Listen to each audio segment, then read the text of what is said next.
you felt were playing for the draw, and they were almost going to get what they came for, until Jeremy Doku left Izzy in his wake, crossed to the far post, and Matheus Nunes, with his first ever City Premier League goal, tucks it over the line, and the Blues are up to third in the Premier League table. An extraordinary end to a game that City always looked the likelier to win on chances created, but you never felt that it was going to come because Villa defended so well. But in the end, Matheus Nunes is the hero. City 2, Aston Villa 1.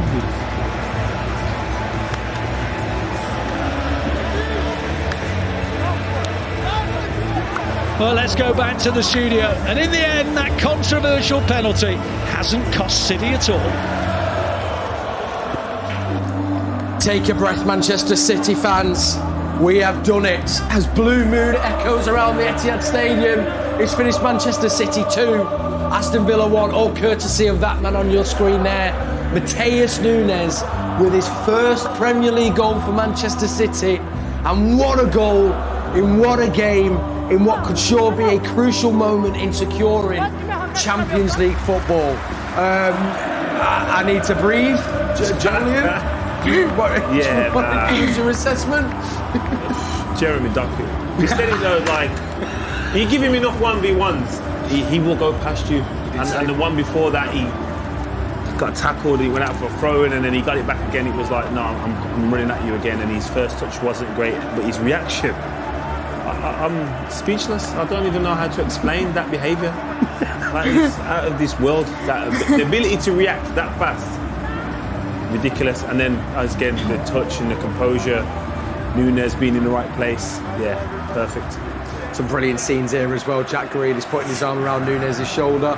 That man there, as well as Joleon said, instrumental with the assist for that all-important winning goal.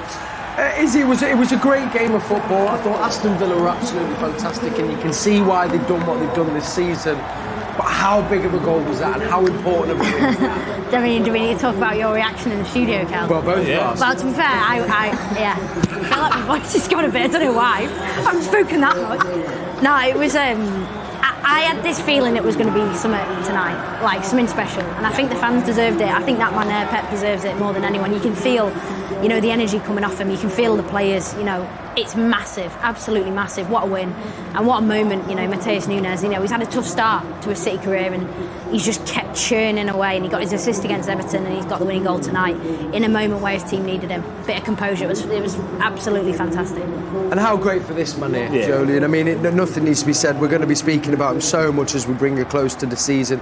Captain tonight. He's even said himself he wants to make sure we secure Champions League football, and special night at the Etihad tonight for him and all Manchester City. Yeah, important game, important performance, and as you said, he didn't have a massive influence on the game, but he led by example, and you could see even after they scored the winning goal, his willingness to close down and still maintain the levels that he set throughout his whole career here, and that's probably the only one positive I take out of us not being competitive in all fronts, is that he's going to get his flowers. Yeah, we're going to be able to, like, if we're still in the Champions League, FA Cup, still challenging for the league title, I don't think we were able to recognise his brilliance as much. So the fact that we aren't in them competitions, or we aren't challenging for them honours, now it allows us to give Kevin the send-off he deserves. It really, really does. Still bringing you some live footage there as they make their way back into the changing room.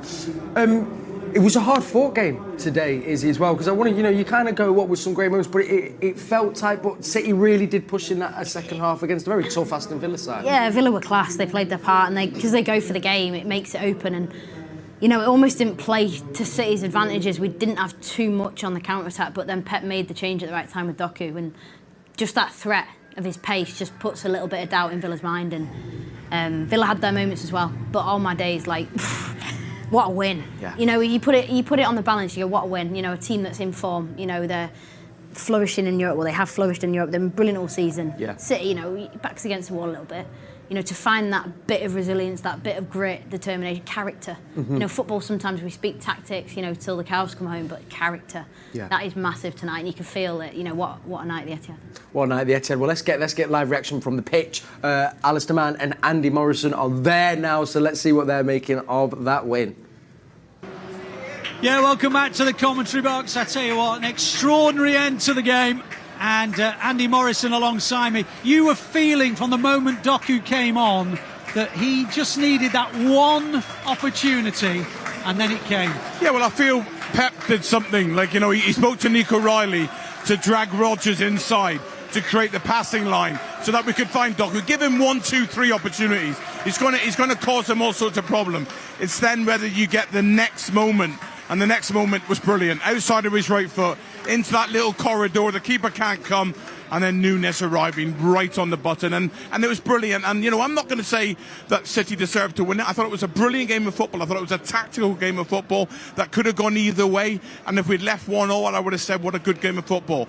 But to win it it's just the icing on the cake, Ali.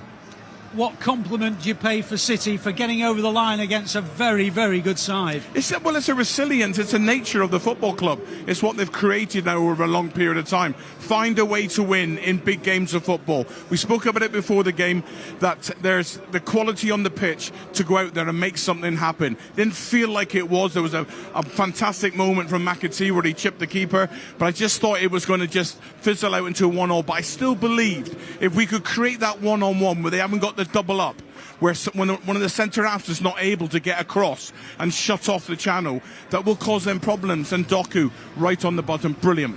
How pleased are you that penalty award in the end has been cancelled out by that winning goal? Yeah, it was. I mean, listen, we'll forget about that now, Ali. When it was a hard one to take at the time, I thought it was a really poor decision. I think from what I'm listening and what I'm hearing on social media, the sense of opinion is that it was a really poor decision. But they found a way to come back from that. Didn't let it affect them. And that's a huge victory, Ali. When we look at the games coming up and we looked at the fixtures before the game, what other teams have got, that is a massive win for Manchester City tonight. So City go up to third ahead of an FA Cup semi-final. Yeah. I mean, what does that do for everybody associated with the club going to Wembley now? Yeah, it's a feel-good factor. Again, I would have felt the same way, Ali, at 1-0. I thought there was a lot of really good stuff out there tonight. Two teams that nullified each other in midfield and were looking for something really, just a moment on the turnover of possession.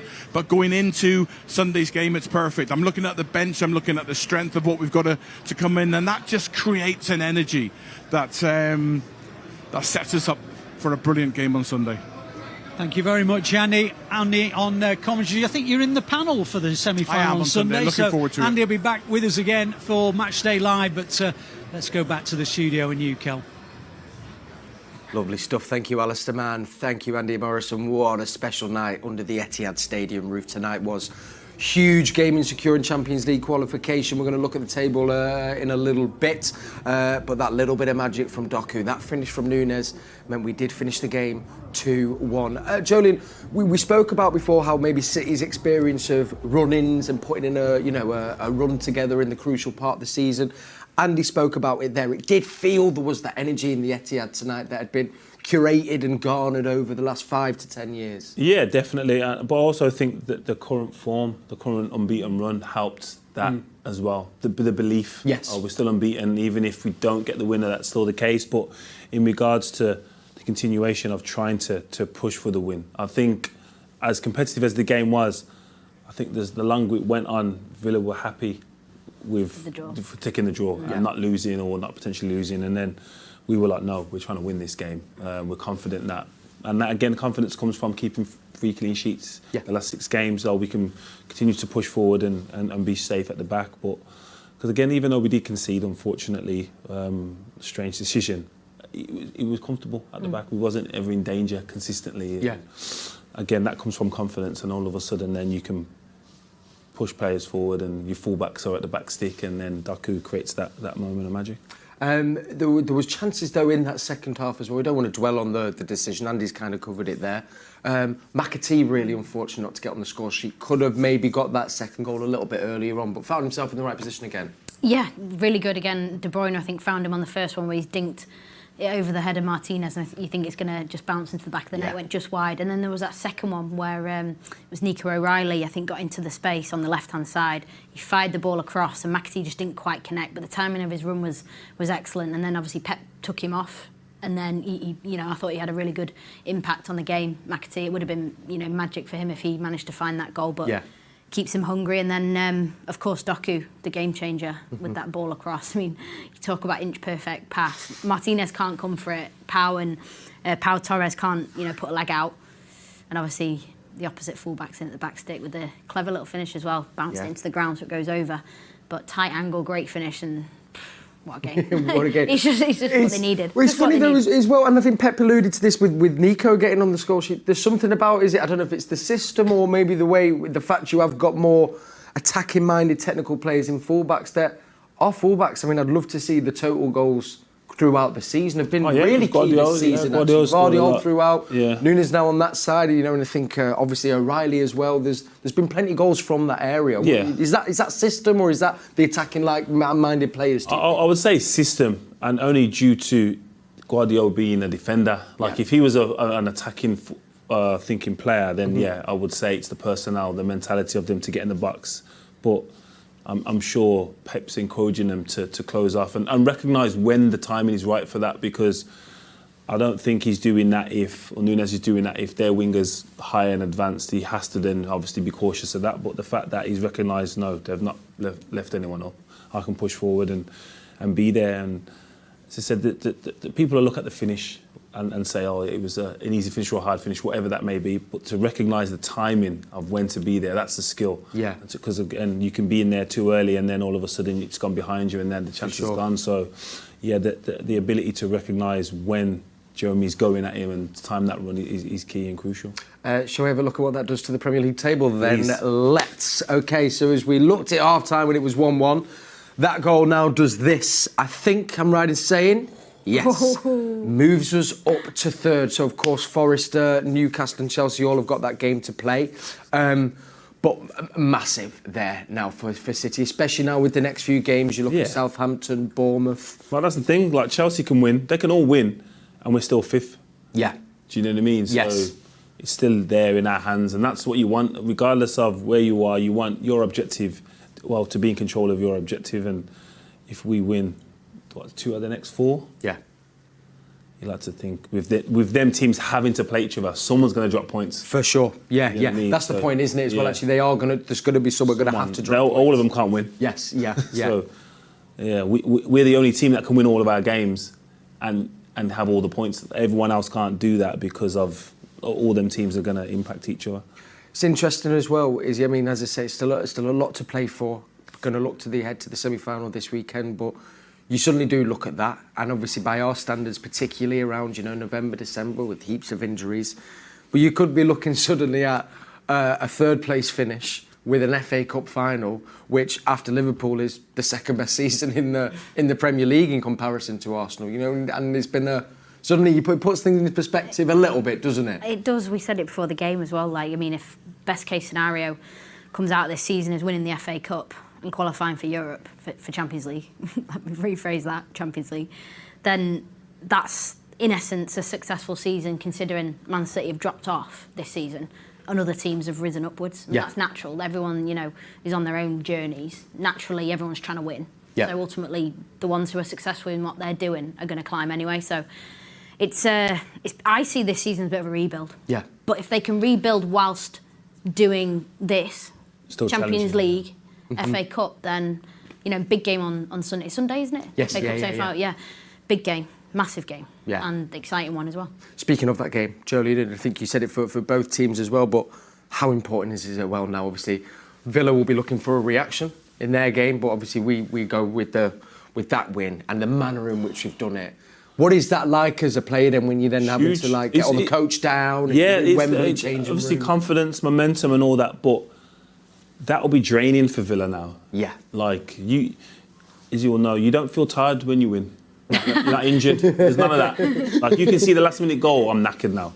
You know what I mean? All of a sudden stuff starts to hurt, and that has a carry-on effect. So, like we said, winning and losing is so the after effect and the momentum that brings or causes, whether it's good or bad, is so important. So, yeah, Villa will want to put that right, but you may not be able to. You may be able to do it after the PSG when you win and go out. Yeah. When you've lost and it's now impacted your outcome of Champions League, that has a different impact. Conversely as well, you'd be using that to kick on, and the fact as well is we spoke about the bench. You mentioned it, and you mentioned it as well. The likes of Jack, Savinho, Nico. There's half a team there that will be Phil looking to maybe start on Sunday. Yeah, hungry, keep the bench hungry, and I mean the players in this squad know that Pep doesn't give out minutes like Candy.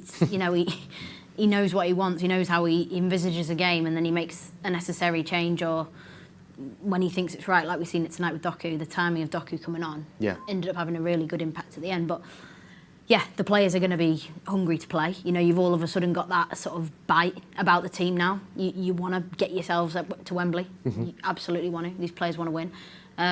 So yeah, it's up to them now. The players that haven't played tonight will train tomorrow. Yeah, they'll Pep will be observing their body language. How they react, what they're going to do. Do they look sharp? Yeah. Get yourself in the team for Sunday. Exciting time. Got to think as well, when we highlighted them at the start the game, but bar the penalty, another very solid display from our centre halves and the back four as well. But we saw the last three players on the pitch with De Bruyne and Diaz and Gvardiol, and I think probably you'd be thinking that would definitely be the structure in which we'll build on Sunday.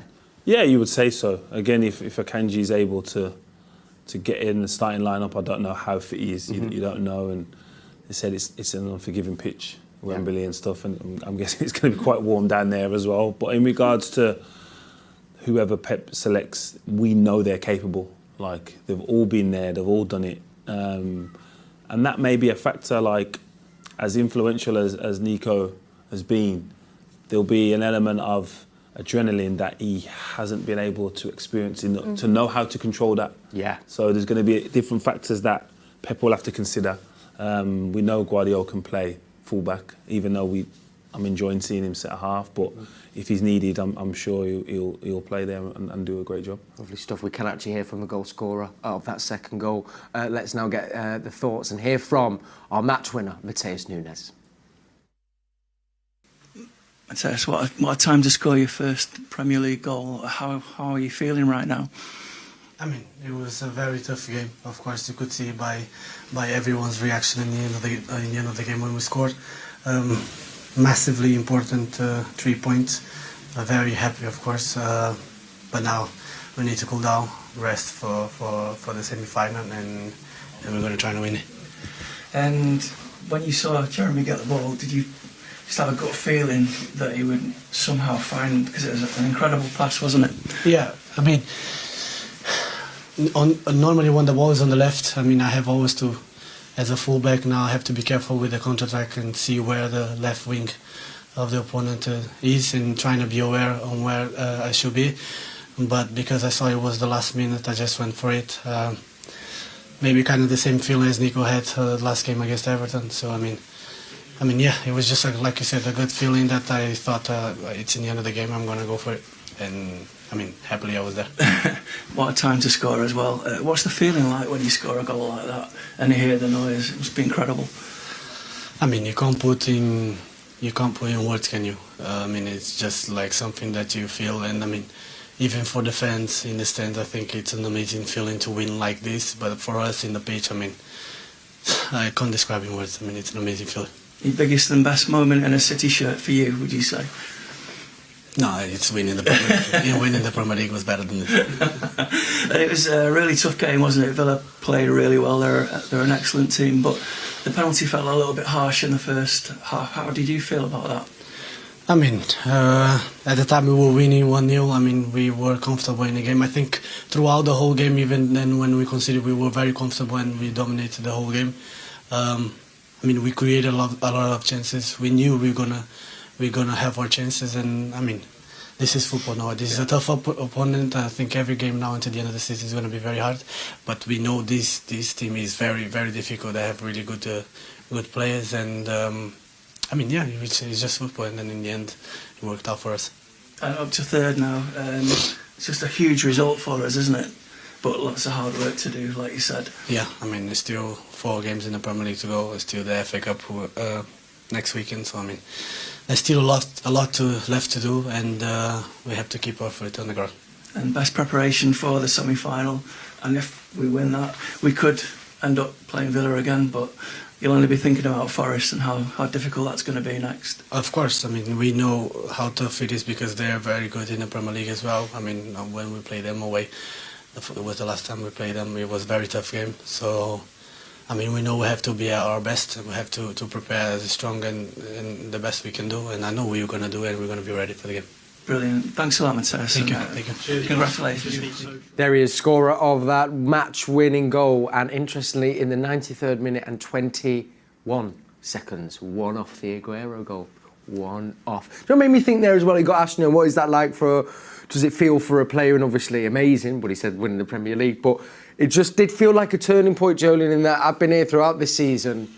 And actually, most of the time when a last-minute goal has gone in, it's been the other way this year. So it does feel, and he said there, even when we did concede, City didn't feel that kind of they were under too much pressure and still felt in control, which is what we were lacking, I think, earlier on in the season. It does feel that we've kind of pushed through where we were at. Yeah, definitely. I think there's a bit more consistency in our game. It's obviously shown in results. And it's funny because the games are close because we concede a lot of chances, but it's just lucked out. Teams don't tend to get chances and not score. They seem to just score. Yeah. You know what I mean? The teams are just getting chances that are real ones, but at this moment in time, I know they've scored today and we've conceded, but overall, I don't really remember anything.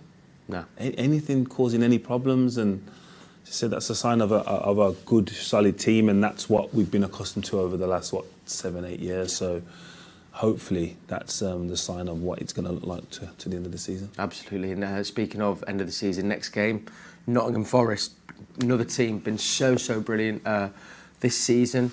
We've also struggled against them in the league. Can it be difficult? But how can you see it playing out at Wembley? Tough game. New environment for Forest. Yeah. So again, City have got that on them. Yeah. In terms of the experience, big game occasion. It's a difficult environment. Can Forest emulate what they do in the Premier League at Wembley in a semi-final against a team who are so resilient? That's a big question mark. They've got good players who can overcome barriers. They've shown that all throughout the season, but I think it'll be a different kettle of fish on Sunday. City, I think, Joleon touched on it, it's about experience for City, for us, and to kind of curb the enthusiasm of Forest, I would say. Finding ways to just absorb all the energy, enthusiasm, make them overawed by the occasion. Do you know what I mean? Yes. Put them into a situation they don't want to be in. Yes. So, there's an element of psychology in that, but also the game, the pragmatism of the football match as well. We know Forest are good on the counter-attack. We know they don't want to be on the ball for long periods of time. They want to just snap into action as soon as they win it back. So, it'll be an interesting one, but I think, City have got the tools and the experience over the last week or so.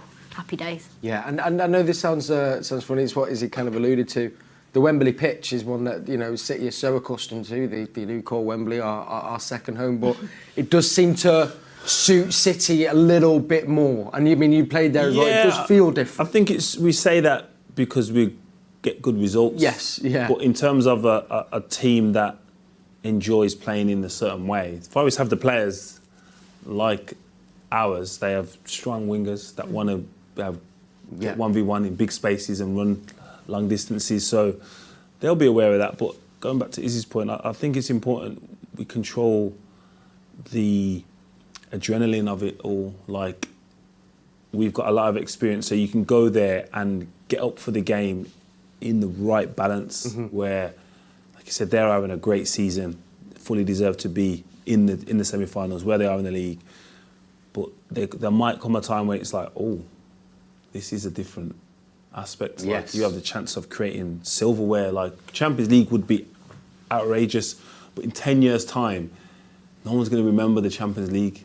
Nah. They will remember their FA Cup final if they win it, if they go on to win it. So this is the bit that maybe more than what they used to. Yes, yeah. If that makes sense. It makes complete sense. Hopefully, though, as well, will be putting a stop to that. Gents and ladies, it's been an absolute pleasure. Thank you so much for joining us. We will be with you for the build-up to this massive semi-league fixture against Nottingham Forest. We're bringing that on Sunday. It is a 4:30 kickoff, so we're bringing you all the action. Make sure you're tuning in from around 3:15. Thank you so much for joining us. There we have it. We move up to third with those 3 points tonight. Massive thank you to Izzy. Massive thank you to Joleon. Thank you to you all again. Have a lovely evening. Enjoy the rest of your week, and we shall see you at the weekend.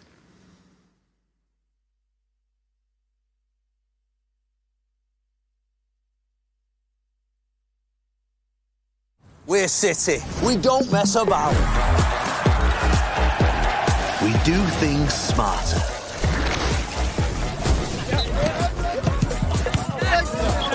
We play smart on the pitch. Route 1. City are going long, and Haaland's through on goal. Henderson with the assist. No problem. We've got smart dress sense. What do you think of the fit, Nan?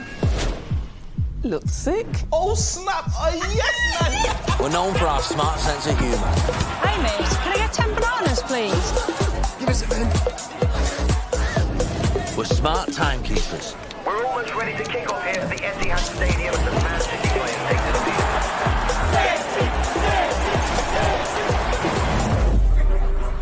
We've got smart taste. We're smart communicators. Why say 10 words when 2 will do?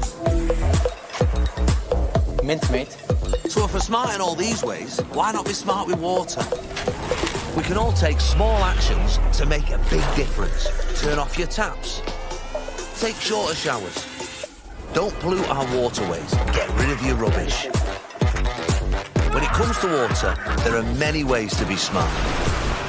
Together, we can make a real difference around the world. Play your part, play smart. Sorry about this.